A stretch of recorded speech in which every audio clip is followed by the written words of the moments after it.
राधे राधे। आज की मेरे दिन की शुरुआत हुई थी झाड़ू पोछा से, जैसे कि हमेशा होती है। बट इस टाइम पे मैं थोड़ा सा देर में उठ रही हूँ। मतलब नींद तो मेरी टाइम से खुल जाती है जब भी मेरा अलार्म बजता है। बट देर से इसलिए क्योंकि मैं जब उठती हूँ तो ना तो मेरी कमर और मेरा पैर इतना अकड़े हुए रहते हैं कि मुझे समझ नहीं आता है कि मैं उठ के थोड़ी देर बैठती हूँ। जब मुझे थोड़ा अच्छा फ़ील होता है तब मैं अपने काम शुरू करती हूँ। तो इसलिए मुझे थोड़ा-सा टाइम लग जाता है, और अभी मेरे पापा जी हैं नहीं, तो फिर इतना कोई जल्दी भी नहीं रहता है कि मुझे जल्दी-जल्दी चाय बनानी है या फिर कुछ करना है। और अगर मुझे भूख लग भी जाती है ना, तो मैं थोड़ा-सा पानी और ड्राई फ्रूट बिना नहाए भी ले लेती हूँ इस टाइम पे। इससे पहले मैं नहीं लेती थी। पर अभी इस टाइम पे मुझे जब भी भूख लगती है तो मैं ले लेती हूँ, क्योंकि अब नॉर्मल कंडीशन में और अभी मेरी इस कंडीशन में बहुत फ़र्क है। मैं प्रेगनेंसी के दौर से गुज़र रही हूँ। थोड़ी-थोड़ी चीज़ें चेंज हो जाती हैं तो चलता है। तो मैंने जल्दी से झाड़ू किया, अपना जो भी सेट करना था वो सारा सामान सेट किया, पोछा किया, और उसके बाद में फिर अपने रूटीन मैंने किए थे। थोड़ा बहुत पानी मैं पहले भी पी चुकी थी, और उसके बाद में मैं अपने काम में लग गई। आज मैंने सोचा थोड़ा-सा बाहर भी सफाई कर देते हैं, तो बाहर जहाँ पे पापा जी लेटते हैं वहाँ पे थोड़ा झाड़ू-वाड़ू किया मैंने, और उसके बाद में आ गई थी मैं अंदर। मैं इस टाइम पे रेगुलर पोछा भी नहीं लगा पा रही हूँ।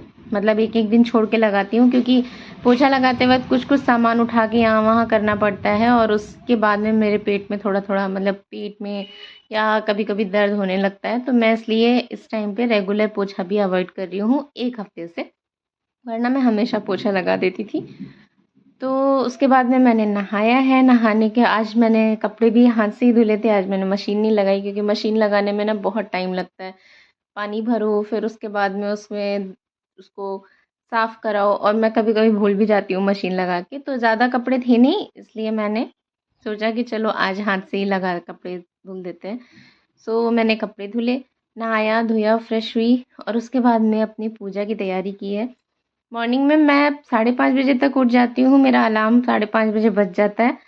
मेरी आँख खुल जाती है, फिर मैं उठती हूँ, थोड़ी देर लेटे-लेटे अपने आप को सही करती हूँ। फिर उठने के बाद में सही करती हूँ, थोड़े खुद को यहाँ-वहाँ बैठती हूँ। उसके बाद ही मैं अपने काम इस टाइम पे शुरू करती हूँ। उठ के तुरंत मेरे काम नहीं शुरू हो पाते हैं। उसके बाद में अब यहाँ पे मैं पूजा कर रही थी। पूजा करने के बाद में मैंने जल्दी से आज सोचा था राजमा चावल बनाने के लिए। जल्दी से मैंने राजमा चढ़ा दिए थे, नहा के और कपड़े डाल के मैंने राजमा चढ़ा दिए थे। मतलब रात में मैंने उबाल के रख लिया था, किचन वगैरह भी साफ़ कर दिया था। तो मैं पूजा करने बैठने से पहले मैंने वो छौंका लगा दिया था। तो जब तक मैं पूजा करके उठी थी तब तक मेरा राजमा पक चुका था। और यहाँ जब मैं पानी लेके बैठ रही थी, मतलब नहाने धोने पूजा करने के बाद में अब मैं पानी लेके बैठी हूँ। और ये मेरा टाइम होता है ना कि इतने काम निपटाने के बाद में सुबह आराम से उठने के बाद में थोड़ा इधर-उधर आराम करने के बाद में जब मैं काम शुरू करती हूँ, तो झाड़ू पोछा दोनों नहा धो के और पूजा करने के बाद में मैं अपना पानी जब तब मैं बैठती हूँ थोड़ी देर के लिए पानी पीने के लिए, क्योंकि थोड़ा आराम करना भी ज़रूरी है मेरे लिए इस टाइम पे। तो जैसे कि मैं बता रही थी कि मैं मीठा खाती हूँ, सुबह-सुबह में थोड़ी-सी मैंने बर्फ़ी का चूरा बचा हुआ था वो लिया, और ड्राई फ्रूट्स मैं खा चुकी थी। तो बैठ के खाया और पानी पिया, और उसके बाद में मैं लग गई किचन में, क्योंकि वो आराम हो गया मेरा थोड़ा। अब मैं किचन में लग गई थी। तो किचन में ये सारे बर्तन वाला जो काम होता है, मैं किचन साफ़ करके रात में ही छोड़ देती हूँ। जब कभी बहुत ज़्यादा दर्द होता है या फिर मैं नहीं मुझसे हो पाता है तो छोड़ देती हूँ कि चलो सुबह कर लेंगे, वरना मैं हमेशा ही रात में करके छोड़ देती हूँ। तो ये सारे बर्तन मैंने रात में धुल के इसी टब में रख दिए थे। इससे पहले मैं स्लैब पे ही बर्तन लगा देती थी, बट अभी जब से गर्मियाँ बढ़ी हैं तब से पता नहीं कहाँ से छिपकली आ जाती हैं स्लैब के ऊपर जहाँ पे मैं बर्तन रखती थी। तो इसलिए मैं वहाँ पे नहीं रखती हूँ, और ये मैंने टब में रखने शुरू कर दिए हैं। उसके बाद किचन में आके मैंने बर्तन सेट किए। इस टाइम तक कि मेरा राजमा बन चुका था, और जब मैं बैठी थी तो मैंने चावल भी चढ़ा दिए थे, तो वो भी रेडी हो गया था। अब मैं चाय बनाऊँगी अपने लिए, अपने हस्बैंड के लिए, और उसके बाद में हम दोनों चाय पिएँगे। चाय पीने के बाद में मेरे हस्बैंड का सीधा रहता है, वो सो के उठते हैं, उसके बाद में उनको वो फ्रेश होने रहता है। फ्रेश होने के बाद में वो तुरंत निकल जाते हैं, मतलब फ्रेश होके नहा धो के आते हैं, तो उन्हें चाय, नाश्ता, जो भी खाना-वाना होता है सब साथ में चाहिए होता है। मौसम इस टाइम पे बहुत अच्छा हो रहा है, और अभी जब मैं वॉइस ओवर कर रही हूँ तब भी मौसम, मतलब बारिश हो रही है बाहर, और शायद बादलों की गड़गड़ाहट भी आपको वॉइस ओवर में सुनाई दे। उसके बाद में मैंने अपने हस्बैंड को खाना दिया। मैंने सुबह-सुबह दलिया ही खाई थी। फिर हस्बैंड को मैंने जो गेहूँ तैयार किए थे कल, क्योंकि आटा नहीं था, तो वो मैंने खाना देने के बाद में उनको जब जाने लगे तो मैंने बोला लेते जाइए, इसको छोड़ दीजिएगा। फिर मैंने अपना दूध पिया और तब तक मेरे पापा जी भी आ गए थे, क्योंकि आज पहले मैं बताया मैंने कि वो आने वाले थे। तो वो भी आ गए थे, बाहर लेटे हुए थे। पापा जी मेरे यहीं पे लेटते हैं, इसी चारपाई पे, और यहीं जो भी लोग आते हैं तो इधर ही बैठते हैं सब लोग। तो मैंने उनको खाना दिया। पहले मैं बहुत देर से पूछ रही थी उनको कि खाना दे दूँ, बट उन्होंने 2 बार मना कर दिया था। इस बार मैं थाली निकाल के सीधे लेके पहुँच ही गई थी, क्योंकि फिर ना मेरे पे लोग ब्लेम ये लगाने लग जाते हैं कि मैं टाइम से लोगों को खाना नहीं दे मतलब पापा जी को खाना नहीं देती हूँ। तो इसलिए मैं डायरेक्ट थाली निकाल के लेके चली गई थी। 12:30 के अराउंड उन्होंने खाना खा लिया था। उसके बाद में मेरे किचन के सारे काम ख़त्म हो गए थे। मैं बर्तन वाले काम भी, दिन के बर्तन मैं साथ-साथ में निपटाती रहती हूँ, ताकि मेरे लिए बहुत बर्डन ना रहे और मुझे बहुत ज़्यादा देर तक खड़े ना रहना पड़े। तो वो सब मेरा काम हो गया था। पूरा किचन साफ़ करने के बाद में मैं फिर से गेहूँ लेके बैठ गई थी, क्योंकि मुझे अभी बैठने में दिक्कत हो रही है। मतलब मैं 1-2 घंटे लगातार बैठती हूँ तो मेरी कमर और पेट में दर्द होने लगता है। तो मैं ये सोच रही थी कि अगर अगले महीने मुझे इतना काम बैठ के करना पड़ेगा, या अगर मेरा उस टाइम पे मैं इस तरह से राशन बैठ के बना पाऊँ ना बना पाऊँ, तो मैं सोच रही हूँ कि ना मैं नेक्स्ट मंथ के लिए भी थोड़ा सा तैयारी करके रख लूँ। तो मैं वही गेहूँ साफ़ कर रही थी और शाम तक गेहूँ की बोरी भी आ जाएगी, तो मैं फिर उसमें वो आटा साफ़ करके, तो ये गेहूँ मैं वापस से उसी बोरे में डाल के, और बोरा तैयार रहेगा, तो नेक्स्ट टाइम जब भी आटा ख़त्म होगा तो मुझे ये टेंशन नहीं रहेगी कि फिर से गेहूँ साफ़ करना है।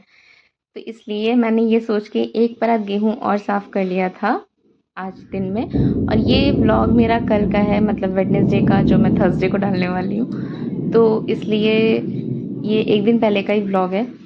तो छोटे-छोटे काम मैं अपने निपटा रही हूँ इस टाइम पे, क्योंकि मुझे अभी भी ऐसा फ़ील हो रहा है कि आने वाले टाइम में मैं धीरे-धीरे शायद इतने काम ना कर पाऊँ जितना मैं अभी इस टाइम पे कर पा रही हूँ। मुझे नहीं पता कि लोगों की प्रेगनेंसी कैसी जाती है। कई लोगों ने मुझे मतलब बोला भी कि अरे प्रेगनेंसी ऐसे नॉर्मल निकल जाती है, कोई दिक्कत नहीं होता है।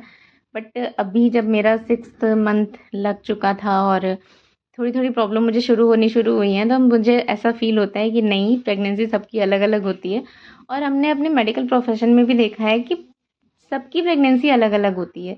कभी ये नहीं कहना चाहिए कि नहीं मेरी तो ऐसे ही रहती है, मतलब, या मेरे साथ ऐसा नहीं हुआ था तो आपके साथ नहीं होगा, क्योंकि सबका एज फैक्टर होता है, सबकी एज अलग-अलग होती है जब वो कंसीव कर रहे होते हैं या जब प्रेगनेंसी उनकी रहती है।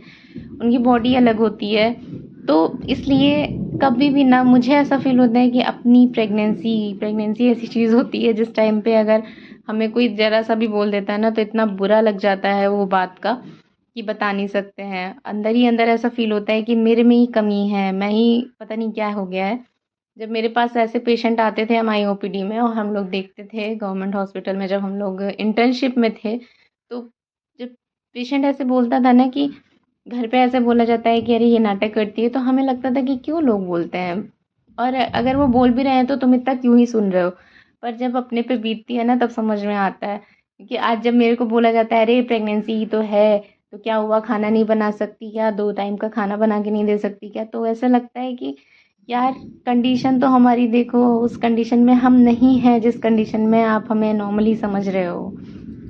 तो इसलिए मैं इस वीडियो में बस इतना ही बोलना चाहूँगी कि अपनी चीज़ को दूसरे के साथ में कंपेयर ना करें प्लीज़, स्पेशली जब प्रेगनेंसी की बात हो तो बिल्कुल भी नहीं करना चाहिए। सो अभी इस व्लॉग को मैं यहीं एंड कर रही हूँ, क्योंकि ये दोपहर शाम का टाइम हो चुका था और मुझे फिर से भूख लग रही थी, तो मैं दलिया लेके बैठी हुई थी फिर से खाने के लिए।